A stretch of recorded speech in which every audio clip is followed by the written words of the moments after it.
Bharat you বাণিজ্য চুক্তি চূড়ান্ত কেন চুক্তিটি গুরুত্বপূর্ণ। বাণিজ্যের নতুন মাইলফলকে ভারত ও রাশিয়া। ন্যাটোর আদলে ইসলামিক ন্যাটো গঠন বাস্তবতা কি বলে? যুক্তরাষ্ট্রের সঙ্গে নতুন নিরাপত্তা চুক্তির প্রস্তুতি। ইসরায়েলি ইনফ্লুয়েন্সারের ভিসা বাতিল করল অস্ট্রেলিয়া। ভারত ও ইউরোপীয় ইউনিয়ন ইইউ একটি ঐতিহাসিক মুক্ত বাণিজ্য চুক্তি চূড়ান্ত করেছে। ভারতের প্রধানমন্ত্রী নরেন্দ্র মোদী জানিয়েছেন এই চুক্তি বিশ্বের মোট অর্থনীতির প্রায় 1/4 প্রতিনিধিত্ব করবে। মঙ্গলবার দেওয়া এক বক্তব্যে মোদী বলেন, দীর্ঘ প্রায় 2 দশকের আলোচনা শেষে ভারত ও ইইউর মধ্যে এই বড় বাণিজ্য চুক্তি বাস্তব রূপ পেয়েছে। তিনি এসব চুক্তির মা হিসেবে উল্লেখ করে বলেন, এই সমঝোতা ভারতের 140 কোটি মানুষ ও ইউরোপের বিপুল জনগোষ্ঠীর জন্য নতুন সুযোগ সৃষ্টি করবে। এই চুক্তির মাধ্যমে ভারত তার বিশাল ও সুরক্ষিত বাজার 27 সদস্যের ইউরোপীয় ইউনিয়নের জন্য উন্মুক্ত করছে। বর্তমানে ইউরোপীয় ইউনিয়ন ভারতের সবচেয়ে বড় বাণিজ্যিক অংশীদার। 2024-25 অর্থবছরে মার্চ পর্যন্ত দুই পক্ষের দ্বিপক্ষীয় বাণিজ্যের পরিমাণ ছিল 136.5 বিলিয়ন মার্কিন ডলার। বিশ্লেষকদের মতে যুক্তরাষ্ট্রের সঙ্গে বাণিজ্যিক ও কূটনৈতিক অনিশ্চয়তার প্রেক্ষাপটে ভারত ও ইইউ উভয় বিকল্প কৌশল হিসেবে এই চুক্তির পথে এগিয়েছে। বিশেষ করে যুক্তরাষ্ট্রের শুল্ক নীতি ও বৈশ্বিক ভূরাজনৈতিক চাপ এই উদ্যোগকে ত্বরান্বিত করেছে। মঙ্গলবার নয়াদিল্লিতে অনুষ্ঠিতব্য ভারত ইইউ শীর্ষ সম্মেলনে প্রধানমন্ত্রী নরেন্দ্র মোদী ও ইউরোপীয় কমিশনের president Ursula von der Leyen যৌথভাবে চুক্তির বিস্তারিত ঘোষণা দিতে পারেন। ভারত ও রাশিয়ার মধ্যকার ঐতিহাসিক বন্ধুত্ব নতুন মাত্রা পাচ্ছে। 2030 সালের মধ্যে দুই দেশের দ্বিপাক্ষিক বাণিজ্যের পরিমাণ 100 বিলিয়ন ডলারে উন্নীত করার লক্ষ্যে একটি বড় বাণিজ্য চুক্তি স্বাক্ষর করেছে দেশ দুটি। মস্কোয় নিযুক্ত ভারতের রাষ্ট্রদূত বিনয় কুমার সোমবার 26শে জানুয়ারি ভারতের প্রজাতন্ত্র দিবস উপলক্ষে বার্তা সংস্থা পিটিআইকে দেওয়া এক সাক্ষাৎকারে এ তথ্য নিশ্চিত করেন। তিনি জানান, গত বছর রাশিয়ার প্রেসিডেন্ট ভ্লাদিমির পুতিনের কাছে এই প্রস্তাব উপস্থাপন করা হলে তিনি এতে সম্মতি দেন। পরে দুই দেশের শীর্ষ পর্যায়ের কর্মকর্তাদের মধ্যে লক্ষ্য অর্জনে আনুষ্ঠানিক চুক্তি স্বাক্ষরিত হয়। বিনয় কুমার বলেন, ভারত রাশিয়া বাণিজ্যিক সম্পর্ক দীর্ঘদিনের হলেও গত বছরটি এই অংশীদারত্বের জন্য একটি গুরুত্বপূর্ণ মাইলফলক। নির্ধারিত লক্ষ্যে পৌঁছাতে প্রয়োজনীয় উদ্যোগ ইতোমধ্যে নেওয়া হয়েছে এবং বাণিজ্য সম্প্রসারণে নতুন খাত ও পণ্যের সংযোজন করা হচ্ছে।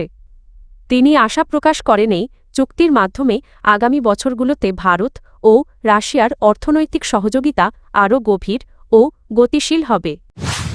বর্তমান আন্তর্জাতিক ভূরাজনৈতিক প্রেক্ষাপটে মধ্যপ্রাচ্য ও মুসলিম বিশ্বের দেশগুলোর মধ্যে একটি কার্যকর সামরিক জোট, যাকে অনেকে ইসলামিক ন্যাটো হিসেবে অভিহিত করছেন, গঠনের সম্ভাবনা নিয়ে নতুন করে আলোচনা শুরু হয়েছে।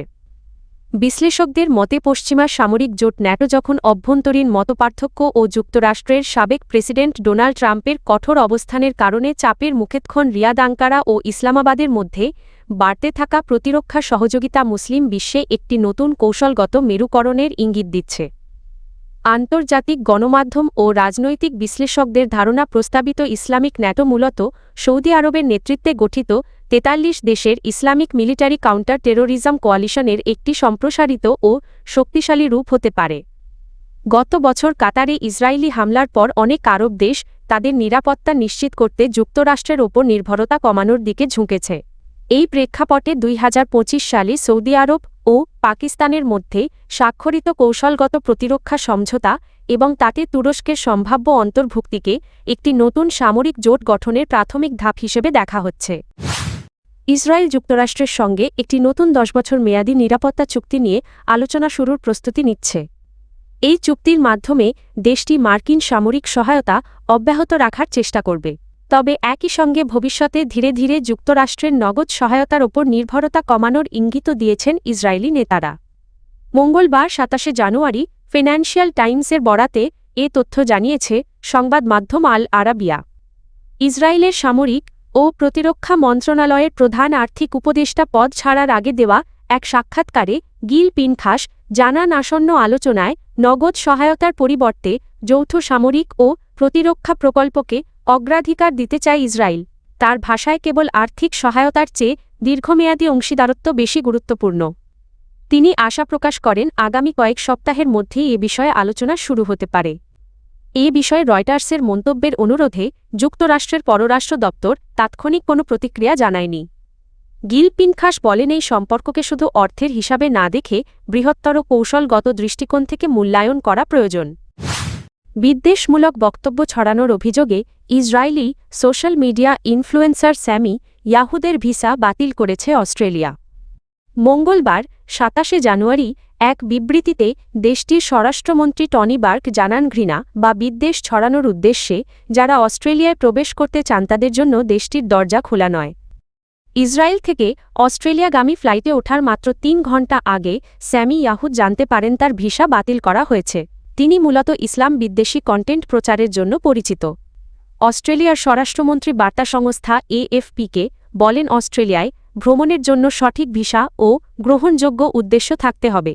ঘৃণা ছড়ানো কোনোভাবেই অস্ট্রেলিয়ায় আসার বৈধ কারণ হতে পারে না। ভিসা বাতিলের কয়েক ঘণ্টা আগেও ইয়াহুদ সামাজিক যোগাযোগ মাধ্যম এক্সে ইসলামকে ঘৃণ্য মতাদর্শ হিসেবে উল্লেখ করে বিতর্কিত মন্তব্য করেছিলেন। উল্লেখ্য, সম্প্রতি সিডনির বন্ডি বিচে একটি ইহুদি উৎসবে বন্দুকধারীর হামলায় ১৫ জন নিহত হওয়ার পর অস্ট্রেলিয়া ঘৃণা ও বিদ্বেষমূলক অপরাধের বিরুদ্ধে আইন আরও কঠোর করেছে। নতুন এই আইন প্রয়োগ করেই স্যামি ইয়াহুদের ভিসা বাতিল করা হয়েছে বলে জানিয়েছে কর্তৃপক্ষ।